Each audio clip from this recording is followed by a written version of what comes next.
At this time, I'd like to call the meeting to order and ask for a motion to adopt the agenda. I have a motion by Mr. Drexler. Do we have a second? We have a second by Mr. Junker. All in favor? Motion carries 7-0.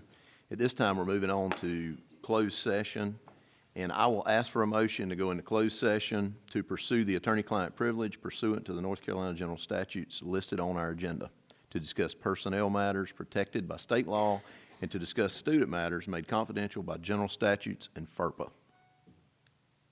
Do I have a motion? I have a motion by Ms. Owens. Have a second by Ms. Horn. All in favor? Motion carries 7-0. At this time, we're in closed session.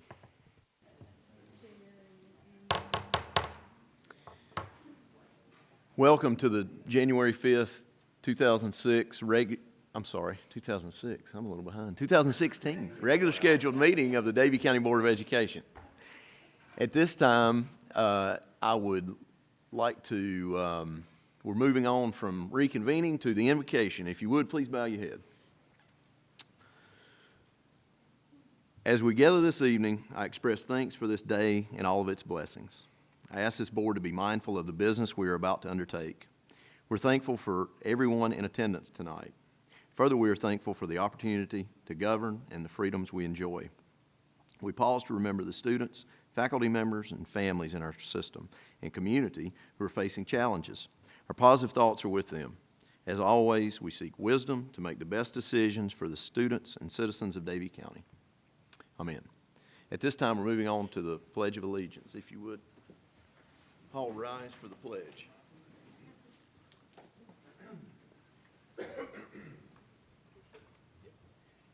Pledge allegiance to the flag of the United States of America and to the republic for which it stands, one nation, under God, indivisible, with liberty and justice for all.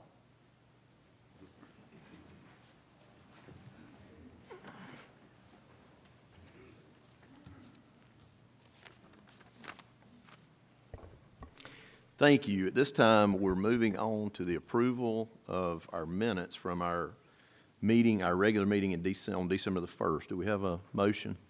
We have a motion by Mr. Drexler. Do we have a second? We have a second by Ms. Horn. All in favor? Motion carries 7-0. At this time, moving on to important dates, and I will point out a few dates of importance for February. Our next meeting will be here on the 2nd at 6 o'clock. We'll have the countywide spelling bee here on the 4th at 3:45 in the boardroom. The board will be having lunch at Weimar Davie on the 17th at 12 o'clock. And I think that'll do it for February. And then I'm going to point out that also we've got our all of our meeting dates set and scheduled for the 2016, and with the exception of May and July, all of those meetings will be on the first Tuesday. The May date and the July date will be on the second Tuesday. Just wanted to point that information out. And at this time, I will turn it over to Dr. Hartness for the Superintendent's Report. Thank you, Mr. Chairman. Good evening, everyone, and Happy New Year. Hope everyone had a good Christmas break and a good New Year. We're looking forward to good things in 2016, not 2006. I just have a couple things to update you on tonight. Board, you did receive a memo or an email from me earlier back in December that we did receive confirmation on the road conversion at our construction project. That's been officially approved by the state officials and the National Park Service. The new road is open and accessible, and the existing road has been closed. There's new signage there directing people to the Davie County Youth Park.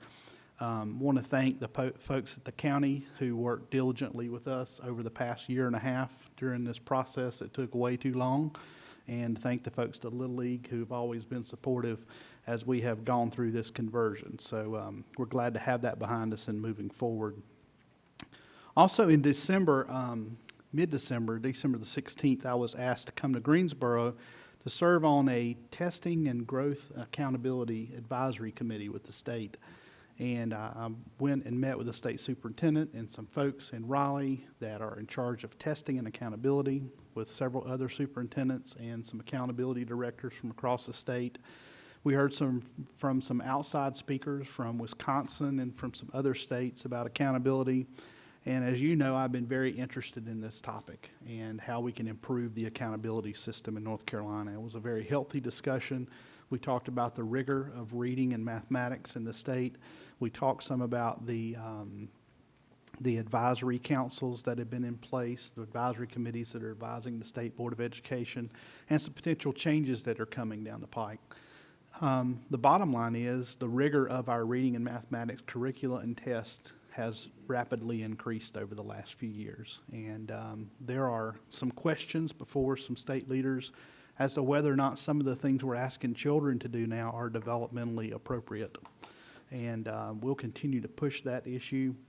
One of the things that came up in this meeting and has come up in the last couple months in our school district with conversations with teachers is the whole idea of how student growth is linked to teacher evaluation.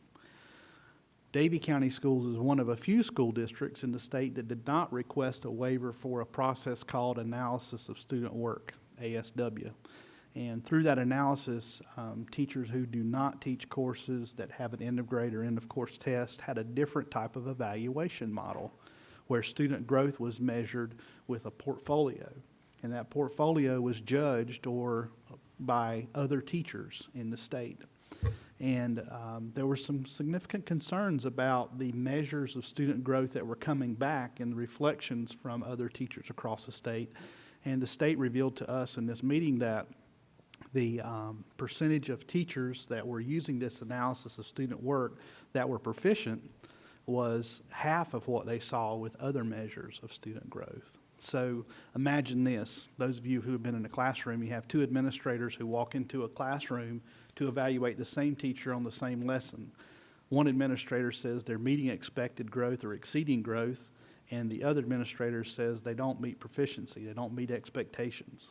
That's called inter-rater reliability, and it's a big issue. So after this meeting and some of the things that we heard from our teachers about concerns with ASW in that process, I wrote a letter to the state superintendent on December the 17th and requested that the growth measures that came from this process for our teachers not be used as part of their evaluations in 2014-15. And I got a confirmation yesterday that my request was granted, as well as requests for teachers across the state. So it's going to be another pilot year.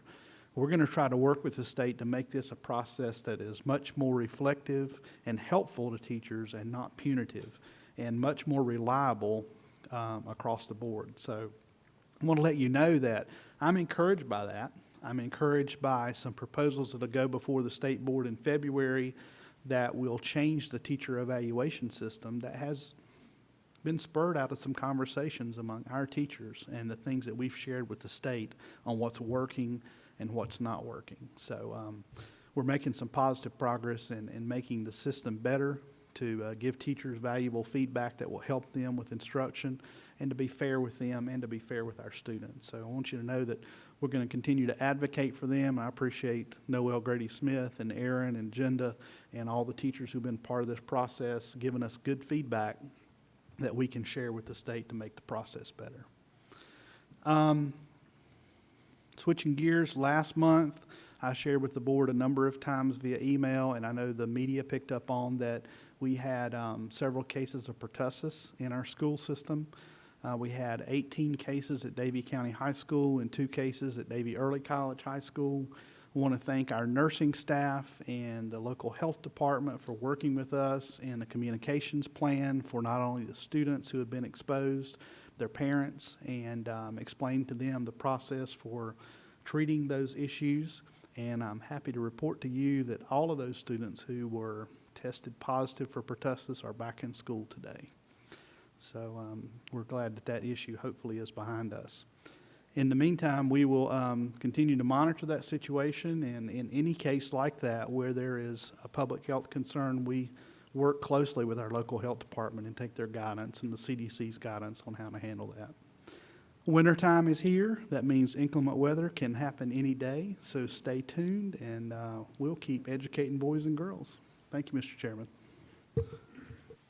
Thank you for the update. You might have any comments or question? Thank you for that.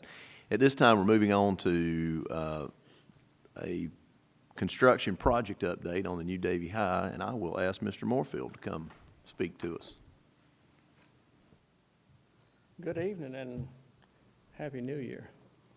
I'm going to hand out a picture before I comment about what was accomplished in December.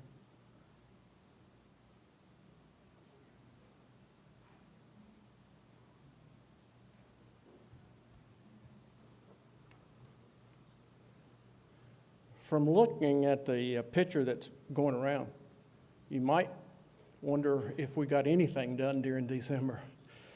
But I'm glad to bring to you a list of accomplishments that I think were, based on the weather that we experienced, very good.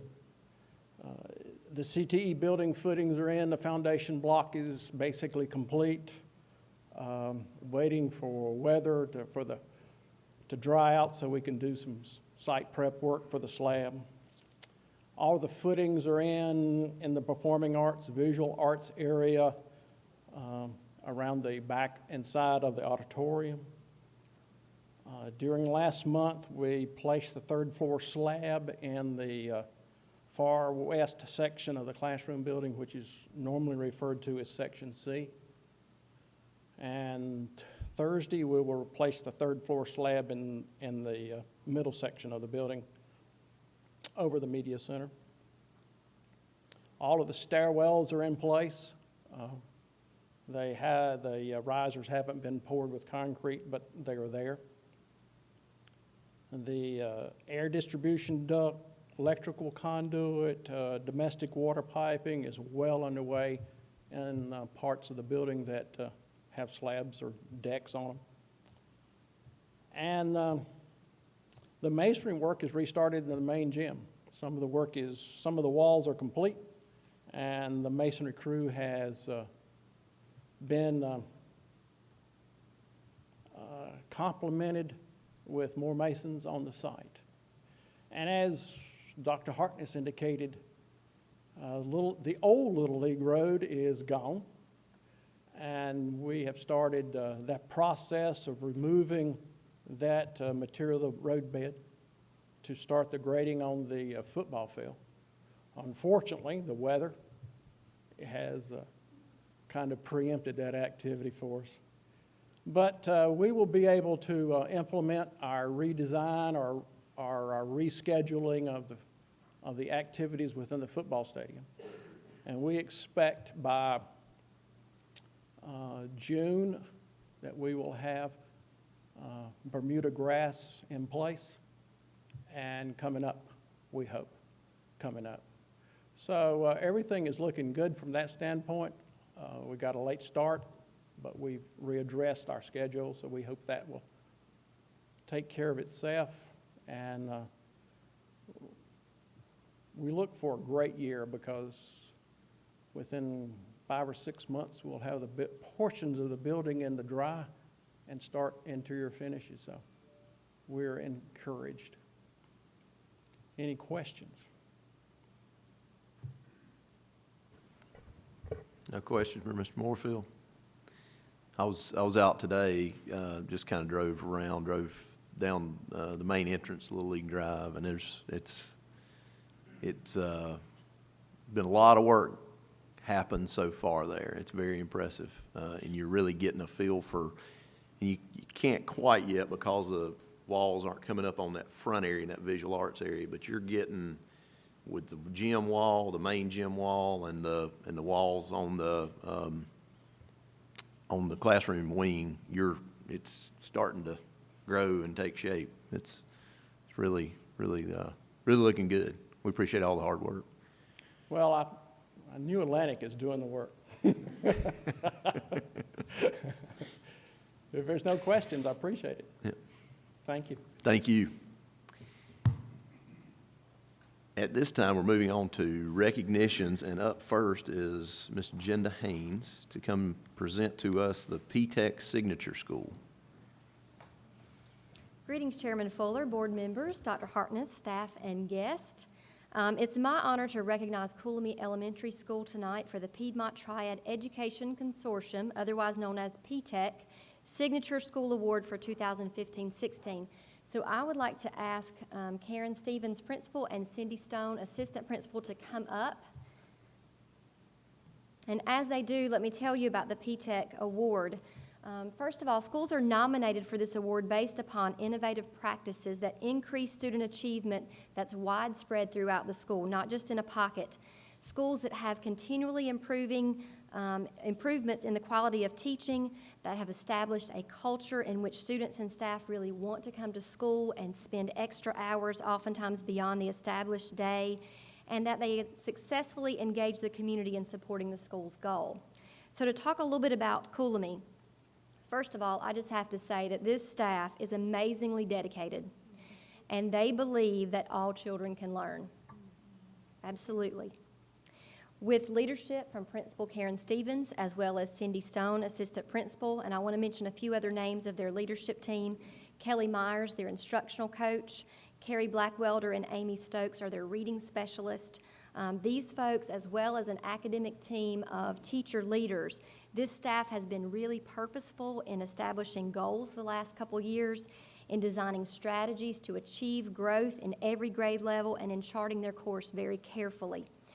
As a faculty and as a professional learning community, Coolamy is a remarkable role model for all schools by using data to drive instruction and for really working as a team. And that's something that I've heard these ladies talk about, the true team that they have at Coolamy. They focused on unpacking the state standards, examining vertical alignment that occurs between different grade levels, and aligning their instruction to those state standards. Furthermore, they focused on working with students. They've worked collaboratively building anchor charts with students so that students really understand what they're supposed to be learning and they can own their learning. And then with consistent expectations for behavior and strong student accountability to support their goals, they have offered rewards and incentives, including Pie in the Face Day, that these ladies can tell you all about and probably share some pictures. As a result, Coolamy experienced an increase in the grade level proficiency of every subject and every grade level. It was absolutely remarkable. Their highest increase was an amazing 32.4 points in math in grade 5, but they made significant gains across the board in both math and reading.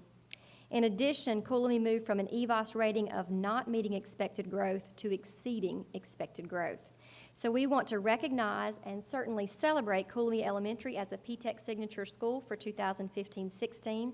Congratulations to staff and students.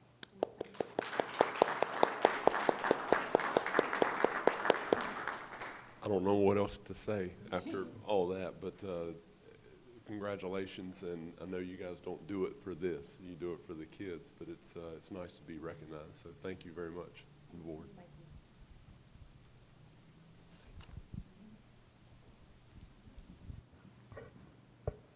I'll echo Clint's congratulations and thank you for all your hard work.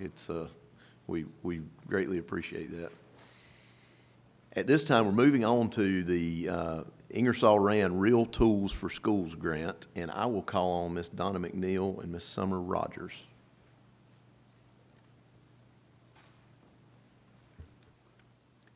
Good evening, Dr. Hartness, Chairman Fuller, and members of the board. Tonight I have with me Ms. Summer Rogers, representing our local Ingersoll Rand business partner, and Mr. Seth James. In the fall, Mr. James applied for the Ingersoll Rand Real Tool for Schools grant, and in December, we were notified that Davie High School's Auto Tech department was a recipient of one of their grants, and Ms. Rogers is here tonight to share with us some information about that grant. Good evening again, Chairman, board, staff, and guests. As Ms. McNeil said, my name is Summer Rogers. I'm an HR business partner for Ingersoll Rand, and I'm here tonight on behalf of the company to congratulate this group on this grant. Ingersoll Rand is comprised of 11 business units, so you're probably most familiar with what's out on Valley Road, which is our compression technologies and services. unit. One of the other units we have is Power Tools, and this group works closely with NASCAR. So you might be familiar, if you're a fan of Thunder Guns, those are Ingersoll Rand guns that you see in the pit crew for all of NASCAR.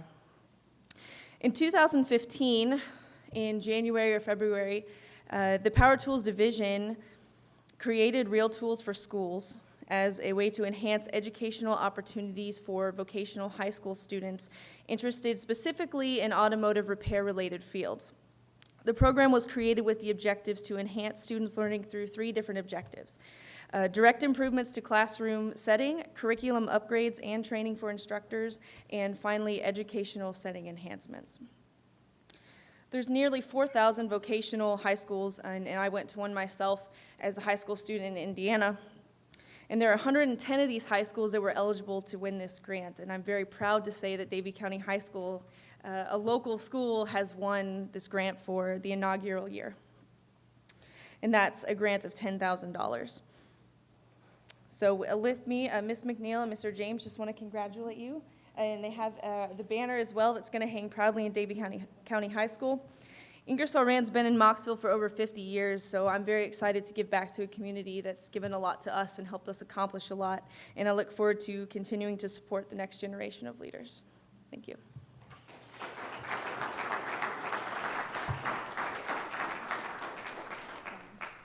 Well, on behalf of the board, I'd certainly like to present this to you on in leading our auto tech. Certainly thank you to Ingersoll Rand.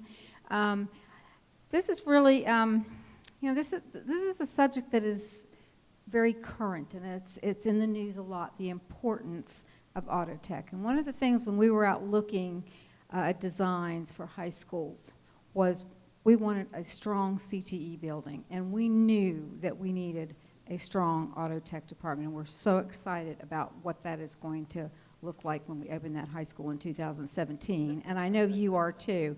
So again, thank you so much to Ingersoll Rand, and thank you so much to you all too.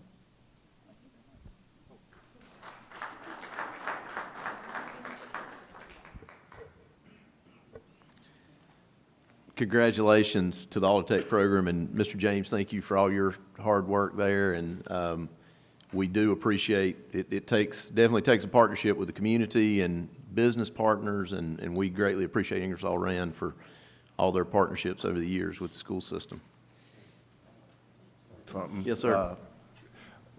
Ms. Summers from Ingersoll Rand, I don't know if you had the opportunity to meet Perce Musselman, who passed away tragically in December, and he was a real community advocate and worked closely in this community with a lot of different organizations, and he did a great job, and he'll be missed. Yeah, thank you for that, Steve. At this time, we're moving on to the consent agenda, and I will ask for a motion to approve the consent agenda. We got a motion by Ms. Horn. We got a second by Mr. Drexler. All in favor? Motion carries 7-0. At this time, we're moving on to public address to the board, and I'll turn it over to Ms. Wilson. Board members, it is a new year, and I congratulate you on all the wonderful work you did in 2015 and suggest in 2016. I expect people will come to talk to you, but not tonight. Thank you for that, Ms. Wilson. And at this time, we're down to adjourning of the meeting, and before that, I'll ask just to make sure if there's any school board members have any comments, any members. Well, I just wanted to say one thing, and kind of it's along with Steve's line. We lost another member of our team, our school team, as well as our community, and that was Tom Evans. Tom not only knew every square inch of every roof of every school and every wire, and he was amazing when he would come here and give all of his reports, and he gave so much to the schools. But Tom gave so much to the community, to the boys in this community. He was a scout leader that I mean, I know he goes back at least 25 years, And the amount of time that he put into that and the difference that he made in those boys' lives, I just wanted to acknowledge that, thank him for that, thank him for his service, certainly to our school system. He will be missed. So I just wanted to say that. Thank you, Chair. I would also like to follow up with thanking Tom and Tom's family. I know when I became a principal, Tom was there to show me how to fix things. And if something went wrong, all I had to do was email a help, and he was right there. You don't find that everywhere. And I want to thank his family for being so supportive, because he would come out in the middle of the night, on the weekends. It didn't matter what the weather was. If you needed Tom, Tom was there. We wish his family the best in this situation.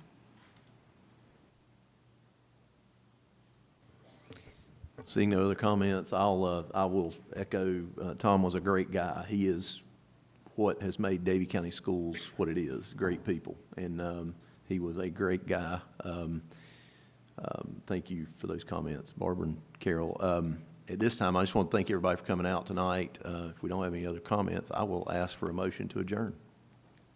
I have a motion by Mr. Drexler. We have a second. I have a second by Ms. Livengood. All in favor? We are adjourned.